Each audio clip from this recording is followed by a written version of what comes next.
Introduction. क्या आपने कभी सोचा है कि प्यार, रिश्ते और सुखमय जीवन का रहस्य प्राचीन भारत की एक किताब में छिपा हो सकता है? दोस्तों, वीडियो शुरू करने से पहले एक दिल को छूने वाला सवाल। आपके जीवन में ऐसा कौन सा रिश्ता है जिसे आप और गहरा, समझदारी भरा और सुखद बनाना चाहेंगे? कृपया कमेंट बॉक्स में अपनी कहानी या विचार जरूर शेयर करें। मैं आपकी बातें पढ़ने के लिए बहुत उत्साहित हूं। नमस्ते दोस्तों, आपका हार्दिक स्वागत है हमारे दीवान जी यूट्यूब चैनल पर। यहाँ हम हर हफ्ते ऐसी किताबों की बात करते हैं जो आपकी जिंदगी को नई दिशा, प्रेरणा और गहराई देती है। आज की इस खास और लंबी वीडियो में हम एक ऐसी किताब पर चर्चा करेंगे जो न सिर्फ प्राचीन भारत की बुद्धिमत्ता को दर्शाती है, बल्कि आज की आधुनिक जिंदगी में भी रिश्तों और सुखमय जीवन के लिए गाइड करती है। किताब का नाम है द कामा सूत्र ऑफ वात्स्यायन।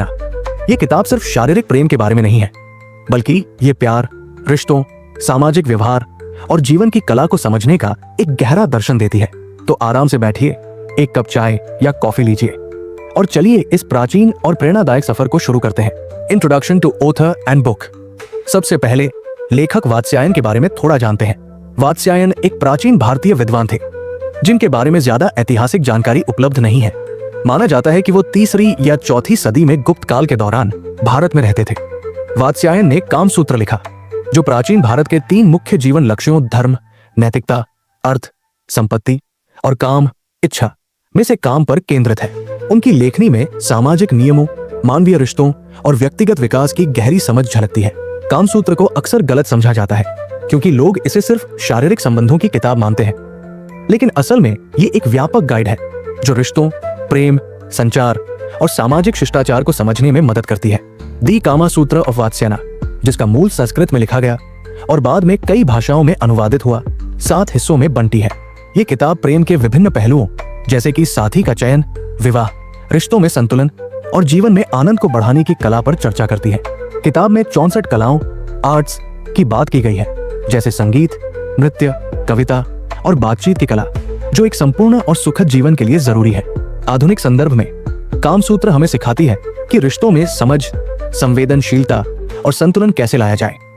ये किताब उन लोगों के लिए है जो अपने रिश्तों को गहरा करना चाहते हैं, अपने पार्टनर के साथ बेहतर संवाद करना चाहते हैं और अपनी जिंदगी में सुख और संतुष्टि को बढ़ाना चाहते हैं। किताब की खासियत है इसका प्राचीन दर्शन और आधुनिक जीवन में इसकी प्रासंगिकता, जो इसे एक अनमोल गाइड बनाती है। चैप्टर 1, रिश्तों में संवेदनशीलता और समझ प्यार का आधार बनाए। Sensitivity and understanding in relationships build the foundation of love. पहला सबक है, रिश्तों में संवेदनशीलता और समझ लाएं, क्योंकि यही प्यार का असली आधार है। कामसूत्र कहता है कि एक अच्छा रिश्ता सिर्फ शारीरिक आकर्षण पर नहीं, बल्कि भावनात्मक जुड़ाव, विश्वास और पारस्परिक सम्मान पर टिका होता है। वात्स्यायन सुझाव देते हैं कि अपने पार्टनर की भावनाओं, जरूरतों और इच्छाओं को समझना जरूरी है। किताब में बताया गया है कि प्रेमी को अपने साथी की पसंद नापसंद, उनकी छोटी छोटी खुशियों और आदतों को ध्यान देना चाहिए। उदाहरण के लिए किताब में एक अध्याय में बताया गया है कि कैसे एक पुरुष को अपनी पत्नी के साथ बातचीत में सौम्यता और धैर्य रखना चाहिए ताकि रिश्ते में विश्वास बढ़े। आज के समय में ये सलाह हमें सिखाती है कि रिश्तों में एक्टिव लिसनिंग और इमोशनल इंटेलिजेंस कितने जरूरी है। रिसर्च दिखाता है कि जो कपल्स एक दूसरे की भावनाओं को समझते हैं, उनके रिश्ते 40% ज्यादा लंबे और सुखी रहते हैं। चलिए एक रियल लाइफ स्टोरी सुनाते हैं। रिया एक 30 साल की मार्केटिंग प्रोफेशनल जो मुंबई में रहती थी। रिया और उसके पति अजय की शादी को 5 साल हो चुके थे, लेकिन दोनों के बीच अक्सर छोटी छोटी बातों पर झगड़े होते थे। रिया को लगता था कि अजय उसकी भावनाओं को नहीं समझता और अजय को लगता था कि रिया उसकी जॉब की स्ट्रेस को इग्नोर करती है। एक दिन रिया ने कामसूत्र की ऑडियो बुक सुनी और उसने वात्स्यायन की सलाह अपनाई। उसने अजय के साथ बैठकर खुलकर बात करने का फैसला किया। उसने अजय की पसंद नापसंद को नोट किया, जैसे कि उसे सुबह कॉफी के साथ अखबार पढ़ना पसंद था। रिया ने हर सुबह अजय के लिए कॉफी बनाना शुरू किया और उस दौरान उनकी छोटी छोटी बातें होती थी। धीरे धीरे अजय ने भी रिया की भावनाओं को समझना शुरू किया और उसे ऑफिस के बाद रिलैक्स करने के लिए समय देना शुरू किया। 1 साल बाद दोनों का रिश्ता पहले से कहीं ज्यादा मजबूत और खुशहाल हो गया। रिया कहती है, छोटी छोटी संवेदनशीलता ने मेरे रिश्ते को नया जीवन दिया। रिया की कहानी हमें सिखाती है कि अपने पार्टनर की भावनाओं को समझने से रिश्ते में गहराई आती है। क्या आप अपने रिश्तों में और ज्यादा संवेदनशीलता ला सकते हैं? चैप्टर 2, संचार की कला, बातचीत से रिश्तों को गहरा करें। The art of communication depend relationships through conversation. दूसरा सबक है, संचार की कला सीखें। क्योंकि अच्छी बातचीत रिश्तों को मजबूत और सुखद बनाती है। कामसूत्र में वात्स्यायन बताते हैं कि रिश्तों में खुला और सौम्य संवाद बहुत जरूरी है। किताब में सुझाव दिया गया है कि प्रेमी को अपने साथी के साथ नियमित रूप से बातचीत करनी चाहिए, जिसमें सिर्फ गंभीर मुद्दे ही नहीं बल्कि हल्की फुल्की, मजेदार और रोमांटिक बातें भी शामिल हों। वात्स्यायन कहते हैं कि बातचीत में ह्यूमर, कविता और कहानियों का इस्तेमाल रिश्ते में ताजगी लाता है। किताब में 64 कलाओं में से एक कला है काव्य और साहित्य की समझ, जो आज के समय में हमें सिखाती है कि अपने पार्टनर के साथ क्रिएटिव और मीनिंगफुल बातचीत कैसे करें। आधुनिक रिसर्च के मुताबिक जो कपल्स नियमित और खुले संवाद करते हैं उनके रिश्तों में 35% कम गलतफहमियां होती हैं।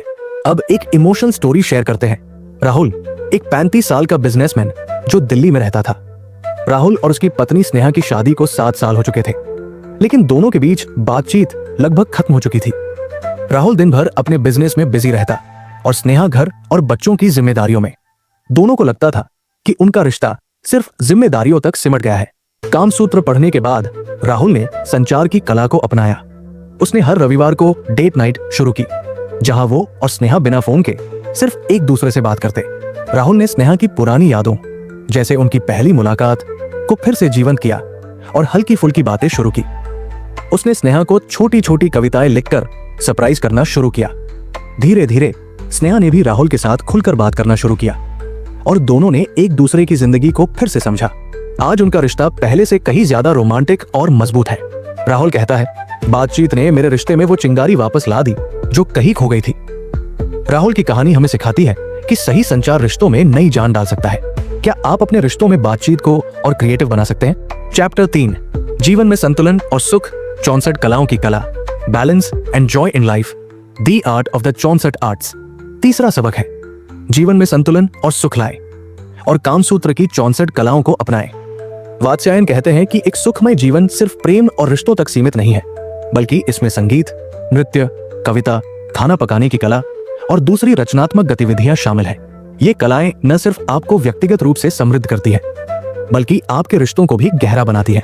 किताब में सुझाव दिया गया है कि एक व्यक्ति को अपने जीवन में विभिन्न स्किल सीखने चाहिए, जैसे कि कला, संगीत या कोई क्रिएटिव हॉबी, ताकि वो अपने और अपने पार्टनर के लिए सुख के पल बना सके।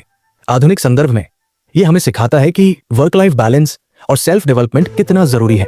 रिसर्च के मुताबिक जो लोग अपनी हॉबीज और क्रिएटिव एक्टिविटीज में समय बिताते हैं वो 25% ज्यादा खुश और प्रोडक्टिव रहते हैं। चलिए एक टचिंग स्टोरी सुनाते हैं। अनीता एक 40 साल की हाउसवाइफ जो पुणे में रहती थी। अनीता ने अपनी पूरी जिंदगी अपने परिवार को समर्पित कर दी थी, लेकिन उसे हमेशा लगता था कि उसकी अपनी कोई पहचान नहीं है। वो अक्सर उदास रहती थी और अपने पति और बच्चों के साथ छोटी छोटी बातों पर चिड़चिड़ाती थी। एक दिन उसने कामसूत्र की ऑडियो बुक सुनी और 64 कलाओं के बारे में जाना। उसने फैसला किया कि वो कुछ नया सीखेगी। अनीता ने एक लोकल पेंटिंग क्लास ज्वाइन की और हर हफ्ते 2 घंटे पेंटिंग में बिताने शुरू किए। उसने अपने पति और बच्चों को अपनी पेंटिंग्स दिखाई और धीरे धीरे वो अपने परिवार के साथ इन क्रिएटिव पलों को शेयर करने लगी। उसने अपने घर में एक छोटा सा आर्ट कॉर्नर बनाया, जहां वो और उसका परिवार मिलकर पेंटिंग और क्राफ्ट करते। इस प्रोसेस में अनीता की खुशी लौट आई और उसके परिवार ने उसे पहले से ज्यादा वैल्यू देना शुरू किया। अनीता कहती है, पेंटिंग ने मुझे मेरी जिंदगी में सुख और संतुलन दिया और मेरे परिवार को और करीब लाया। अनीता की स्टोरी हमें सिखाती है कि अपने लिए समय निकालना और क्रिएटिव स्किल सीखना रिश्तों और जिंदगी को समृद्ध बनाता है। Concluding inspiring story. दोस्तों, द कामा सूत्र ऑफ वात्स्यायन का सबसे बड़ा संदेश यही है कि प्यार, रिश्ते और सुखमय जीवन कोई जादू की पुड़िया नहीं, बल्कि एक ऐसी कला है जो संवेदनशीलता, खुलकर संचार और जिंदगी में सही संतुलन से सीखी जा सकती है। आइए इस मैसेज को जिंदगी से जोड़ती एक ऐसी कहानी सुनते हैं जो हंसी, आंसुओं और जिंदगी के मसालेदार ट्विस्ट से भरी है। सुमित और मेघा की कहानी। सुमित बेंगलुरु का 32 साल का सॉफ्टवेयर इंजीनियर, जिसकी जिंदगी लैपटॉप की स्क्रीन और कॉफी के मग के बीच सिमटी थी।